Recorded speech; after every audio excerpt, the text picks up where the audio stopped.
সাবরুম মহকুমাতে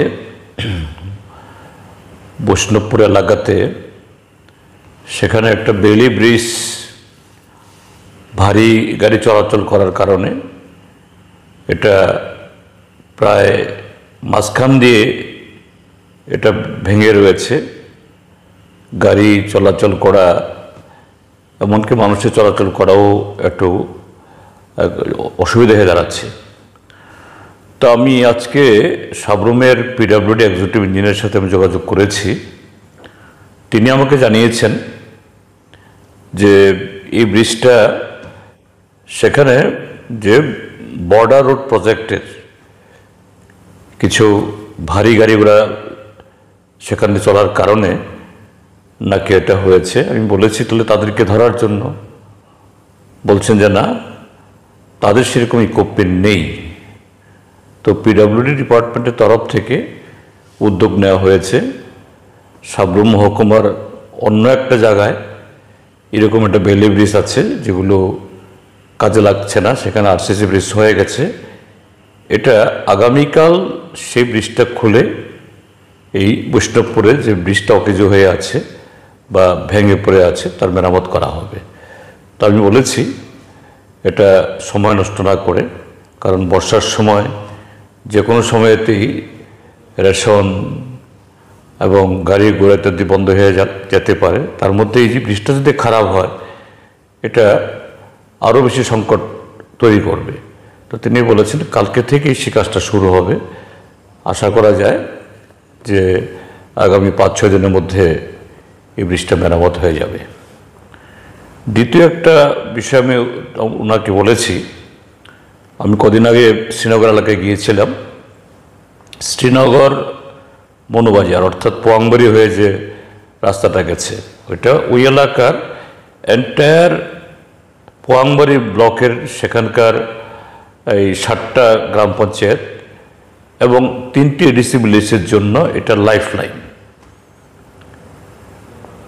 গত ফ্লাডে এটা ব্যাপকভাবে সেখানে ধস পড়েছিল এবং নানা মানে বিভিন্ন জায়গায় সেখানে এই কি বলে এই রাস্তা ভেঙে প্রায় জলের প্যাস্ট্রি হয়ে গেছিল। তো গত বছর পিডব্লিউডি কিছু মেরামত করেছে, কিন্তু এটা এখন আর চলার উপযুক্ত না। বর্ষা শুরুই হয়নি, এই যে প্রাক বর্ষা যে বৃষ্টি হয়েছে এতেই আমি এক সপ্তাহ আগে গিয়েছিলাম, দেখা গেছে যে গাড়ি চলাচল করতে খুবই অসুবিধা হচ্ছে। এখন আরও বৃষ্টি হয়েছে তো আরও খারাপ হবে এটা নিশ্চিত। তো আমাকে জানিয়েছেন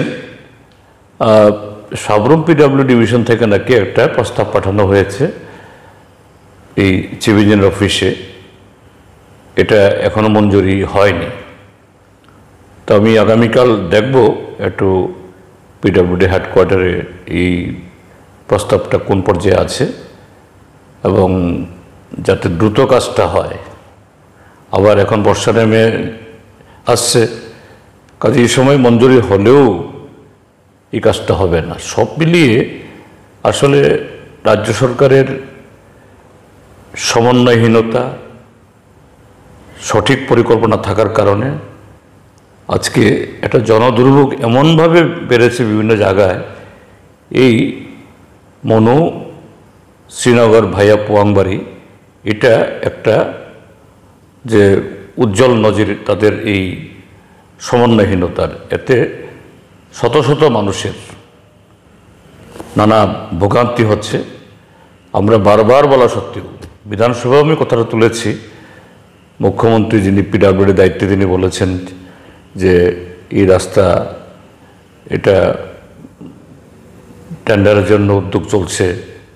আর আজকে শুনলাম পিডব্লিউডির এক্সিকিউটিভ বলছেন তিনি প্রস্তাব পাঠিয়েছেন। তো এটা মঞ্জুর হলে টেন্ডার ইত্যাদিতে আরও সময় লাগবে। এই হলো ত্রিপুরার যে যারা বিকশিত ভারত, বিকশিত ত্রিপুরা রাজ্যে প্রভূত উন্নয়নের কথা বলছে তাদের কাজকর্মের হাল হকিকত। যাই হোক, আমাদের লেগে থাকতেই হবে। এছাড়া তো আমার অন্য কোনো উপায় নেই। এটা শুধুমাত্র রাস্তার ক্ষেত্রেতে না, বা পোয়াংবাড়ি শ্রীনগর না, শ্রীনগর টু সাবরুম ভাইয়া ছোটো খেলো একই অবস্থা। তা আমরা বলেই যাচ্ছি, কি করা যাবে? এই সরকার শোনার মতো সেরকম লোক নেই, তারা উদাসীন, এরা শুধু নিজেদের ছবি, নিজেদের প্রচারে ব্যস্ত। তো এই জন্যই আমাদের জনগণকে আমরা বলি, রাস্তায় নেমে সরকারের ঘুম ভাঙানোর জন্য, টনক মানানোর জন্য আমাদের আরও পরিশ্রম করতে হবে। না হলে এই ত্রিপুরা রাজ্যের মানুষের পানীয় জল, যোগাযোগ ব্যবস্থা, বিদ্যুৎ, সেচ, স্বাস্থ্য, শিক্ষা সমস্ত ক্ষেত্রে ভোগান্তির আর শেষ হবে না। কাজেই আমাদের আরও সতর্ক হতে হবে, সজাগ থাকতে হবে, প্রতিনিয়ত সরকারকে জাগ্রত রাখার জন্য আমাদের গণতান্ত্রিকভাবে আমাদের যে শক্তি, আমাদের যে অধিকার, তার প্রয়োগ করতে হবে।